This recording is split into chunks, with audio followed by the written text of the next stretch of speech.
جنہوں نے ایک پہلے منتخب وزیر اعظم کو پھانسی دی اور ان کی تصویریں لگی ہوئی ہیں، اور ان کے رشتہ داروں کی تصویریں بھی لگی ہوئی ہیں جنہوں نے پاناما میں ایک منتخب وزیر اعظم کو اقامہ میں بیٹے سے تنخواہ لینے کی تصویر دی۔ بسم اللہ الرحمن الرحیم۔ ناظرین، میں ہوں طارق سمیر، ڈیلی ممتاز ڈیجیٹل کے ساتھ۔ ناظرین، آئندہ ہفتہ سپریم کورٹ، ہائی کورٹ اور سائفر کیس میں بڑی اہمیت کا عمل ہفتہ ہے۔ بڑے اہم کیسز مقرر ہیں سماعت کے لیے، میں اس پر روشنی ڈالوں گا۔ دوسرا معاملہ ہے نون لیگ اور آئی پی پیز میں جو استحکام پاکستان پارٹی جس کو کہا جاتا ہے، سیٹ ایڈجسٹمنٹ ہو رہی ہے نہیں ہو رہی، علیم خان کی نشست کا کیا بنے گا، ایاز صادق وڈرا کریں گے یا میدان میں رہیں گے، یہ میں آپ کو بتاؤں گا۔ پھر ایک اور معاملہ بڑا چل رہا ہے، چودھری شجاعت حسین کے گھر گئے میاں نواز شریف، بڑی اچھی ملاقات ہوئی۔ اب حسین الہی جو ہیں انہوں نے کیوں اختلافی بیان دیا، کیوں انٹرویو دیا؟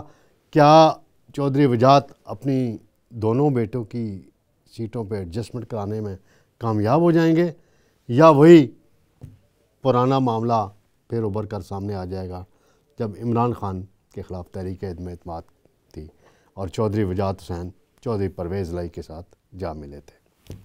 ناظرین، سب سے پہلے میں آپ کو بتاؤں گا کہ آئندہ ہفتے جو ہیں بڑے اہم کیسز ہیں۔ سب سے پہلے میں سائفر کا حوالہ دوں گا۔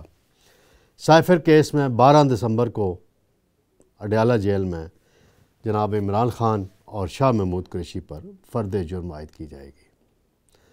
یہ دوسری مرتبہ فرد جرم عائد ہوگی، کیونکہ پہلے جب فرد جرم عائد ہوئی تھی کچھ گواہیاں بھی ہو گئی تھیں، تو ہائی کورٹ نے اوپن کورٹ میں کیس سننے کی ہدایت کی تھی، فیصلہ دیا تھا۔ اس کی روشنی میں پھر دوبارہ سے پروسیس شروع ہوا ہے، اور اڈیالہ جیل میں اب صحافیوں کو بھی مخصوص تعداد میں صحافیوں کو بیٹھنے کی اجازت دی جاتی ہے، لیکن وہاں نہ وہ موبائل لے جا سکتے ہیں نہ کیمرہ لے جا سکتے ہیں، نوٹس لیتے ہیں اور باہر آ کے پھر خبر فائل کرتے ہیں۔ اور خان صاحب نے پچھلی پیشی پہ کچھ جو باتیں کی تھیں اس پر تو میں بات کر چکا ہوں۔ سائفر کیس کی ہسٹری پر بہت دفعہ بات ہو چکی ہے۔ اب جو اندازہ ہے کہ اس میں بتایا جا رہا ہے کہ فرد جرم کے بعد روزانہ کی بنیاد پہ سماعت ہوگی اور عدالت کوشش کرے گی کہ 20 سے 25 دسمبر کے درمیان اس کیس کو سمیٹا جائے اور پھر اس پہ فیصلہ دیا جائے۔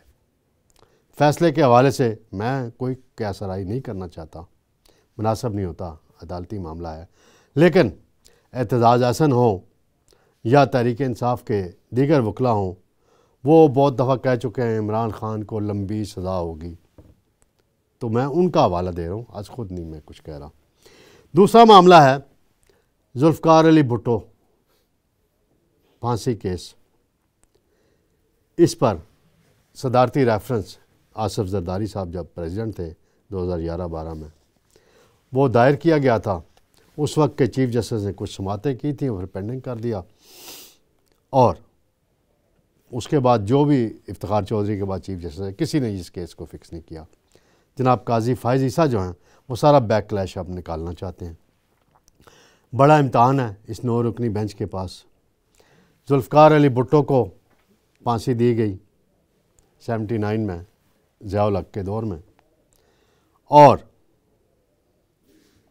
وہ بڑا متنازع فیصلہ تھا، جس طرح ہم آج کل کہتے ہیں پاناما کیس میں نواز شریف کے خلاف متنازع فیصلہ آیا، ویڈیوز آئیں، اس وقت کا اگر میڈیا کا جائزہ لیا جائے، حالانکہ سنسرشپ تھی، بعد میں جسٹس نسیم حسن شاہ صاحب معافی مانگ چکے ہیں دنیا سے جانے سے پہلے، اور اعتراف کر چکے ہیں کہ ججوں نے اپنی نوکری بچانے کے لیے فوجی عامر کے آگے جھک گئے اور منتخب وزیر اعظم ذوالفقار علی بھٹو کو پھانسی دی، اور قتل کا مقدمہ بھی عجیب و غریب نوعیت کا تھا، اور وہ قتل کا مقدمہ ایسا تھا جو ہسٹری میں فرسٹ ٹائم سیشن کورٹ میں نہیں چلایا گیا۔ احمد رضا قصوری کے والد پر فائرنگ ہوئی تھی، وہ مارے گئے تھے، ایف ایس ایف پہ الزام لگا، مسعود محمود وہاں وعدہ معاف گواہ بنے، جیسے آج کل عمران خان کے خلاف اعظم خان بنے ہیں وعدہ معاف گواہ. وہ بھی بڑے قریب تھے اس وقت بھٹو صاحب کے. تو اس پہ بھٹو صاحب کو پھر عدالت نے کنٹروورشل ڈیسیژن دیا، ہائی کورٹ نے دیا، پھر سپریم کورٹ میں اپیل ہوئی. تو اس پر اب ریفرنس ہے. اب دیکھتے ہیں کہ عدالت، وہ چیف جسٹس صاحب اکثر کہتے ہیں نا کہ کمرہ عدالت نمبر 1 میں، کورٹ روم نمبر 1 جس کو کہا جاتا ہے، وہاں ایسی کچھ تصویریں لگی ہوئی ہیں. ایسے وہ اشارہ کرتے ہیں جو سابق چیف جسٹس رہے ہیں، جنہوں نے فوجی آمروں کو سپورٹ کیا. ان کو یہ بھی کہنا چاہیے کہ یہاں کچھ ایسی تصویریں بھی لگی ہوئی ہیں جنہوں نے ایک پہلے منتخب وزیر اعظم کو پھانسی دی، اور ان کی تصویریں لگی ہوئی ہیں. اور ان کے رشتہ داروں کی تصویریں بھی لگی ہوئی ہیں جنہوں نے پاناما میں ایک منتخب وزیر اعظم کو اقامہ میں بیٹے سے تنخواہ لے لینے پہ سزا دی. یہ ساری باتیں پھر چیف جسٹس صاحب کو کرنی چاہیے. دوسرا معاملہ ہے ناظرین، فوجی عدالتوں کو کالعدم قرار دے دیا گیا تھا. 5 رکنی بینچ تھا، جسٹس اعجاز الحسن، منیب اختر صاحب اور باقی لوگ تھے.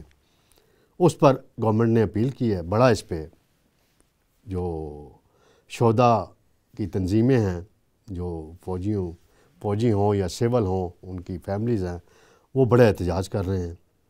اس پہ بڑی متضاد رائے دونوں اطراف سے پائی جاتی ہے. تو یہ ناظرین فوجی عدالتیں جو ہیں، یہ اسپیشلی اس پرپز کے لیے بنائی گئی تھیں کہ سول عدالتوں میں کیسز لمبے چلتے ہیں. اور دوسرا ہے کہ 9 مئی کا جو واقعہ ہوا تھا، اس کے کوئی 101 ملزمان تھے، ان کا معاملہ وہاں بھیجا گیا تھا. تو فی الحال وہ ہوا میں لٹک رہا ہے سارا. اب دیکھتے ہیں اس پہ کیا سٹانس لیتا ہے بینچ اور کیا معاملہ آتا ہے. پھر نواز شریف کی اپیل ہے العزیزیہ ریفرنس میں. 1 دن اپیل ہو چکی ہے. نیب ریمائنڈ کیس کو واپس احتساب عدالت بھجوانا چاہتا تھا، لیکن وہ ہائی کورٹ نے ریجیکٹ کر دی. ارشد ملک مرحوم کا بڑا ذکر آیا، میں بھی اکثر اپنے پروگراموں میں ذکر کرتا ہوں. تو وہ ویڈیو کا، ناصر بٹ کا اور باقی سارے چیزوں کا ذکر آتا رہتا ہے.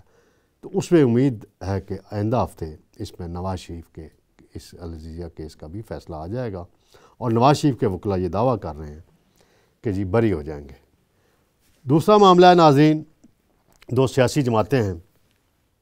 نون لیگ جو ہے اس وقت اپر اینڈ پہ جا رہی ہے. الیکٹیبلز اسی رفتار سے شامل ہو رہے ہیں جس طرح 2018 میں پی ٹی آئی میں جا رہے تھے. اس وقت جہانگیر ترین کا جہاز بھی چلا تھا. تو اب آئی پی پیز اور نون لیگ میں سیٹ ایڈجسٹمنٹ پہ کل کہہ رہے ہیں بات ہوئی ہے. شہباز شریف کی جہانگیر ترین سے ملاقات ہوئی ہے. پھر رانا ثناء اللہ کی سربراہی میں ایک ڈیلیگیشن بھی ملا ہے.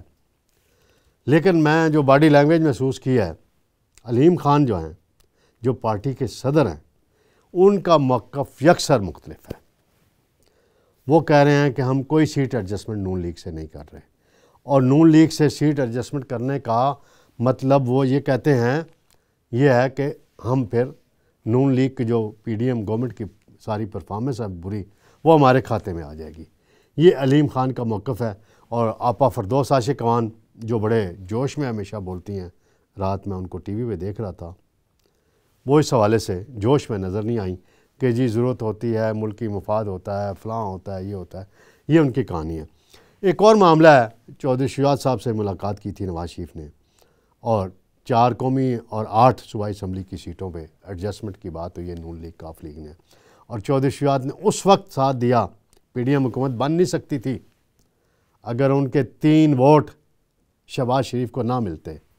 اب اگر کچھ لوگ کہہ رہے ہیں کہ گجرات میں حسین الہی کو ٹکٹ نہ دیا جائے، سیٹ ایڈجسٹمنٹ نہ کی جائے اور چودھری سالک سے کر لی جائے.